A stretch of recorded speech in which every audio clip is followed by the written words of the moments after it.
GeneXus Server has a web console that simplifies teamwork by providing users with general and specific information about a knowledge base. This information includes all objects with all their parts, including their structure, form, events, variables, and so on. It also allows knowing the status of the entire project, viewing the latest changes and activity of the KB, and editing its main document. This console can be configured with or without authentication features. If authentication is enabled, the login box will appear showing two types of authentication: local or GeneXus account.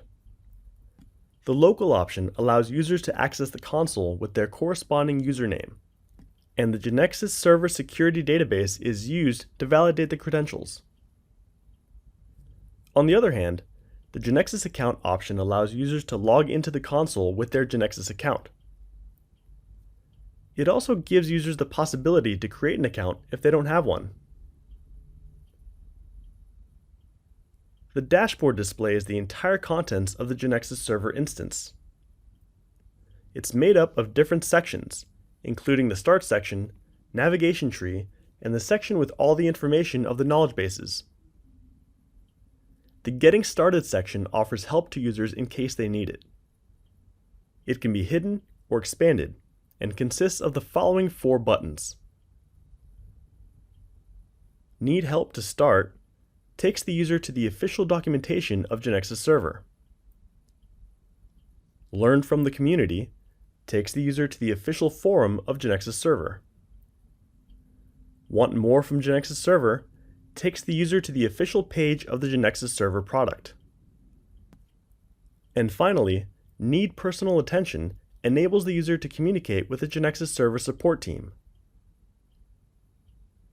Let's see the navigation tree. From this section, you can access each part of the GeneXus Server console. The tree structure may vary depending on whether the logged-in user is an administrator and whether it's an online instance of the server. The tree nodes are shown below. If it's an online instance of GeneXus Server, the following tree nodes are displayed. Let's see what these options refer to. My Account, information about the logged-in user, knowledge bases, all the knowledge bases on the server, and Configuration, information about the configuration of the instance.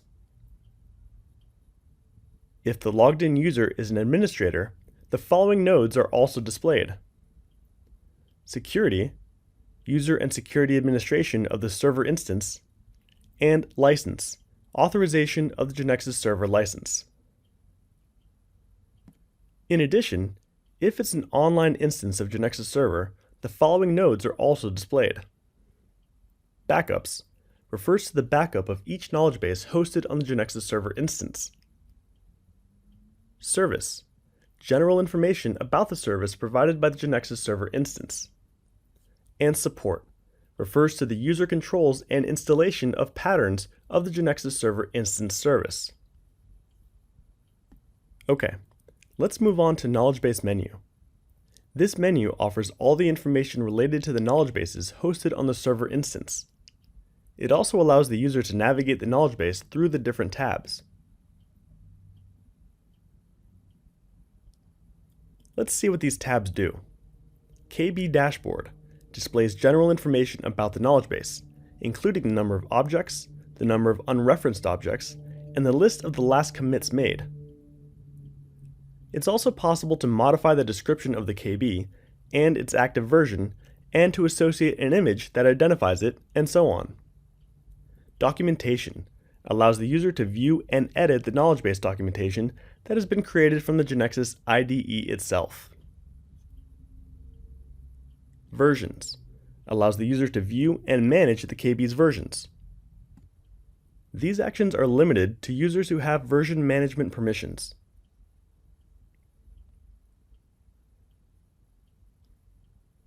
Locks shows all locked objects in the active version of the KB that's currently open. Note that this is only enabled when the KB is in lock mode, and only users with the corresponding permissions to manage locks will be able to manage locks on any object. Activity lists all the information and activity associated with a knowledge base. Each item in this list shows the number, date, comment, and name of the operation, as well as the details of the user who performed it. These operations can be as follows: commit, update, publish, save by web. This option is applicable when the knowledge base was modified directly from the server. The operation will be viewed as a commit, but the comments will specify that it was saved through the web as shown in the image. Lastly, KB security allows the logged-in user to manage the permissions assigned specifically to groups and users on a knowledge base. The items in the list vary depending on whether the Groups or Users tab is selected. The Groups tab, as we can see, displays the group's name and permissions on the knowledge base. In turn, the Users tab shows the username and permissions on the KB. Finally, please keep in mind that changes made to security at the level of one knowledge base will not affect the security of other knowledge bases. This means that if permissions are assigned to a group or user from the KB security section, they will apply only to that particular KB.